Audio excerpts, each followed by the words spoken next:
Bangkay na matagpuan si Johnny Madabat dito sa Baryo Maitim. Hindi pa malaman kung sino ang bumaril sa kanya. Ngunit sa kasalukuyan, inimbestigahan pa ng mga otoridad. Ito po si Choy Icalla, nag-uulat. Uy! Si Nando to ah! Patay na si Nando? Nako!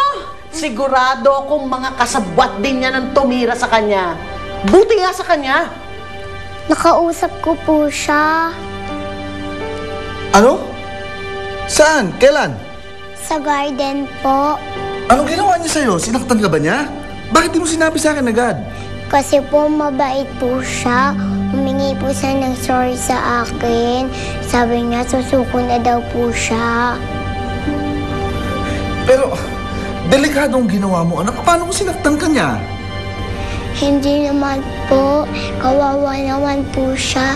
Kung kailan po siya good. Dad, bakit po ganun?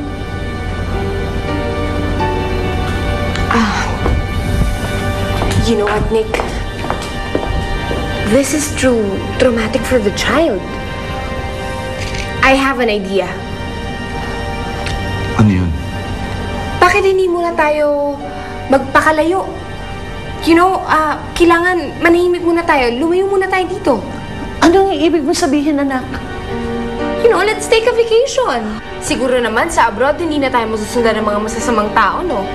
Honey, that sounds good. Magandang idea yan. Trudis,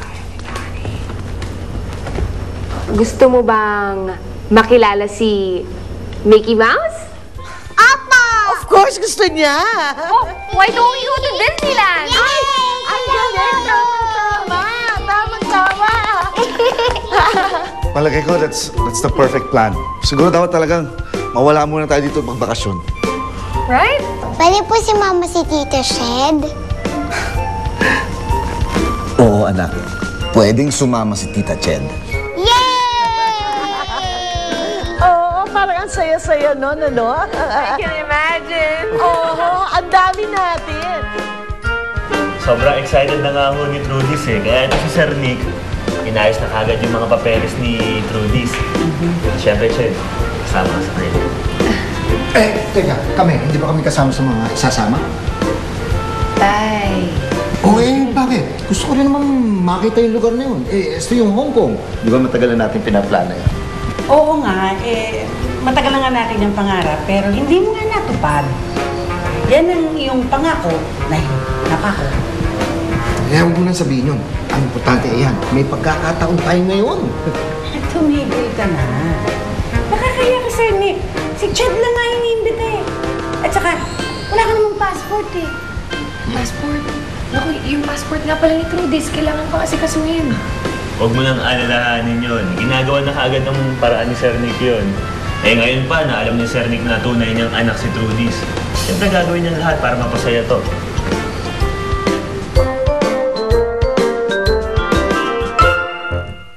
Alam ko, Upeng, mas maganda yung pupuntahan mo kaysa sa Disneyland. Pero sana kasama pa rin kita. Namimiss na kita. Sana na lang kasama mo ngayon si Upeng. Swerte ka, naisip ni ate yung trip to Hong Kong. Kaya pagdating doon, huwag kang sakit sa ulo. Hindi naman po ko sakit sa ulo, Ate Sugar simula nung nakilala ka ni Kuya Nick, puro na lang problema at sakit sa ulo ang pinadala mo. Pati tuloy kami nadamay. Tapos, napaalis pa kami dito. Sorry na po, Ate Sugar. Huwag ka na po magalit sa akin. Wala na nga po akong kralo eh. Buti nga sa'yo.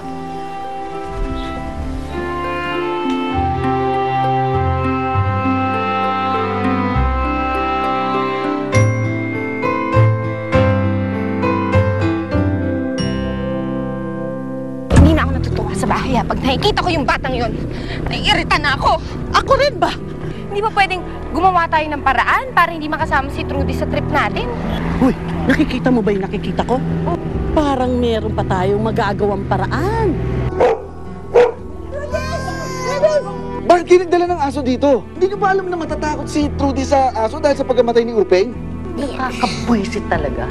Pagkakataon na natin makaganti dyan sa Trudis na yan, nakialam pa yan si Lev. Nagtataka lang po ako kung bakit nag-uwi sila ma'am ng aso dito. Kawawa naman po si Trudis. Kaya mo yan ang aalamin ko. Alam mo, pagkatapos ng lahat ng nangyari, Diyos ko, takot na talaga akong ilabas yung bata. Chad, huwag kang mag-alala. Hindi ko kayo pababayaan. Promise.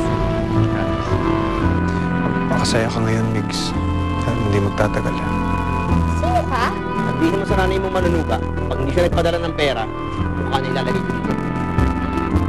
At huwag mo isipin, hindi kita iladamay. Mananagot kayo sa akin kapag hindi binigay yung gusto ko. Intindi? Inyong nakasama si Trudis Lian. Hatid sa inyo ng Lactone, New Best Ever Sunsilk, Maggie Magic Sarap at Nestle Cream.